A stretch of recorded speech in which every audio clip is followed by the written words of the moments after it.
Assalamualaikum warahmatullahi wabarakatuh. Sebelumnya, Ibu Bapak yang terhormat, Bapak Prof. Joshua dan Ibu Gida selaku pembimbing 1 dan pembimbing 2 yang telah membimbing saya hingga pada saatnya saya bisa menuju sidang skripsi. Izin memperkenalkan diri terlebih dahulu, nama saya Anas Muharom, Prodi Pendidikan Matematika dengan NIM 175100134.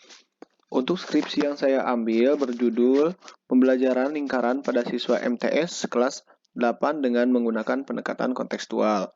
Lalu, di dalam ada inti bahasan yang dimana membahas mengenai ada latar belakang, lalu tujuan penelitian, metode penelitian, hasil pembahasan, dan yang terakhir adalah kesimpulan.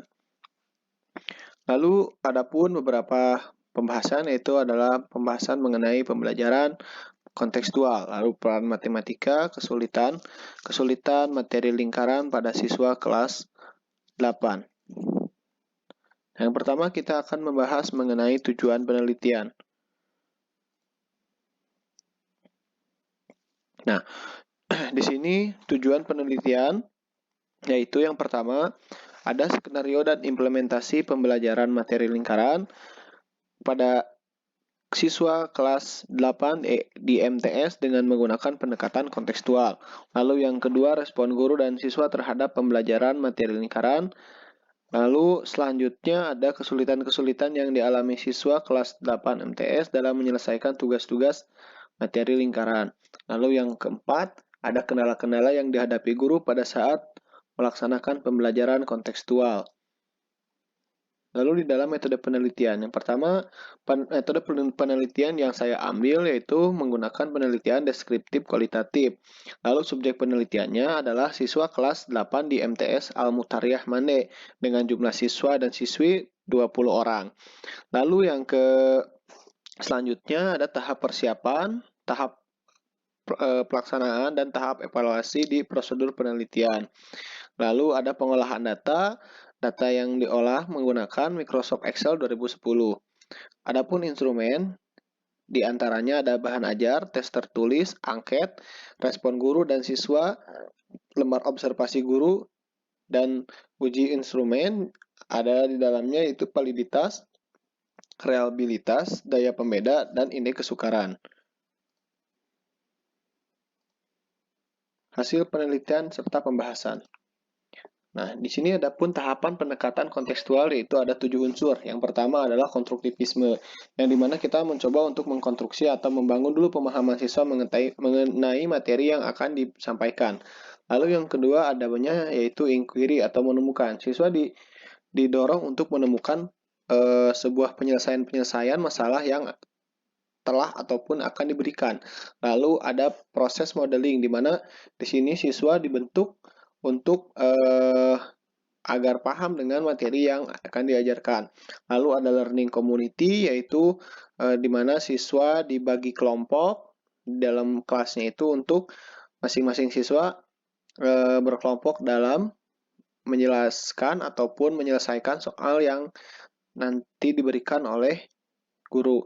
Lalu ada questioning, di mana di dalamnya itu bertanya, jadi siswa diwajibkan untuk bertanya mengenai soal ataupun mengenai materi yang diberikan oleh guru.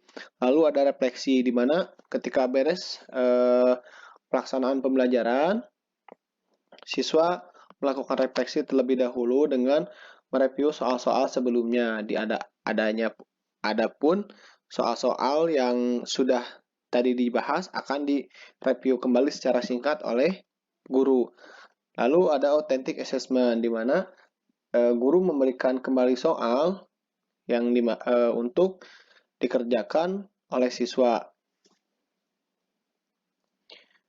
Lalu adapun hasil observasi guru dari proses belajar mengajar dari pertemuan 1 sampai pertemuan 8 di sini mengalami peningkatan yang cukup signifikan, dimulai dari pertemuan pertama yang lumayan 73%, lalu pertemuan kedua 80%, pertemuan ketiga 80%, pertemuan keempat 80%, dan pertemuan 5 87%, pertemuan 6 87%, dan pertemuan 7 93%, dan pertemuan 8 93%. Rata-rata setiap pertemuan ataupun keseluruhan dari pertemuan itu 84% dari jumlah siswa yang hadir. Lalu adapun respon siswa terhadap pembelajaran. Di sini bisa dilihat bahwa perhatian siswa dalam menanggapi pertanyaan-pertanyaan yang diajukan oleh guru memiliki skor yang memiliki variabel yang beraneka ragam. Ada yang 3,4, 3,6, 3,0, 3,2. Namun di sini jika dihitung rata-rata memiliki angka di atas 3. Seperti yang pertama, perhatian siswa dalam menanggapi pertanyaan-pertanyaan yang diajukan oleh guru, rata-ratanya 3,2, lalu siswa memperhatikan guru dan penyajian materi pembelajaran, di sini rata-ratanya 3,0. Lalu yang ketiga, berpartisipasi aktif mengikuti pembelajaran kontekstual 3,1, serta siswa dalam mengerjakan tugas, yaitu 3,0. Nah, lalu setelah itu, adapun hasil dan pembahasan mengenai kemampuan siswa dalam mengetahui kesulitannya. Nah, yang pertama dalam menentukan keliling lingkaran, bahwa di sini diketahui bahwa jumlah kesulitan yang dialami oleh siswa dalam menentukan keliling lingkaran berjumlah 9 atau dalam persentase yaitu 45%. Lalu dalam menentukan hubungan antara sudut pusat dan sudut keliling dengan jumlah kesalahan 8 dengan persentase 40%. Lalu menentukan panjang busur dan luas juring, jumlah kesulitan berjumlah 8 dengan persentase 40. Mengenal garis singgung lingkaran, 9 kesulitan dengan persentase 4,45%. Dan yang kelima, menentukan garis singgung persekutuan luar dua lingkaran dengan jumlah kesulitan 8 dengan persentase 40%. Lalu kendala-kendala guru yang dialami pada saat pembelajaran kontekstual. Yang pertama itu respon siswa kurang komunikatif dan kurang disiplin, karena mungkin ada faktor lain yang menjadi penghambat siswa menjadi seperti itu, yaitu karena sudah tidak lama sekolah, mulai masuk lagi ke sekolah, jadi butuh pembiasaan. Lalu kesiapan siswa dalam belajar mengajar sangat kurang. Di sini sangat kepekaan siswa mengenai pembelajaran itu sangat-sangat minim sekali. Nah, lalu dalam jam mengajar yang terbatas, karena di dalam masa pandemi pada saat ini, khususnya di bulan-bulan kemarin, waktu pandemi sedang tinggi-tingginya, kita hanya diberi waktu yang terbatas mengenai pembelajaran yang harus disampaikan. Sedangkan pembelajaran ataupun materi yang harus disampaikan itu memerlukan waktu yang lebih dari yang diberikan pada saat itu. Makanya untuk jam mengajar sangat terbatas. Lalu yang keempat, kepercayaan diri siswa menjadi sangat menurun, karena berhubungan dengan yang tadi dari segi kesiapan dan juga respon, di sini kepercayaan siswa menjadi turun. Mungkin juga dapat disebabkan oleh karena faktornya siswa kurang berbaur dengan entah itu guru atau temannya, sehingga kepercayaan antar satu sama lain belum terbangun. Lalu kesimpulan dari semua yang dapat saya sampaikan, yaitu yang pertama adalah implementasi dilaksanakan sebanyak 8 kali pertemuan dan sesuai dengan pendekatan kontekstual. Lalu respon yang ditunjukkan beraneka ragam, namun secara menyeluruh memiliki respon yang cukup baik. Kesulitan siswa pada saat mencoba mengimplementasikan soal ke dalam permasalahan sehari-hari.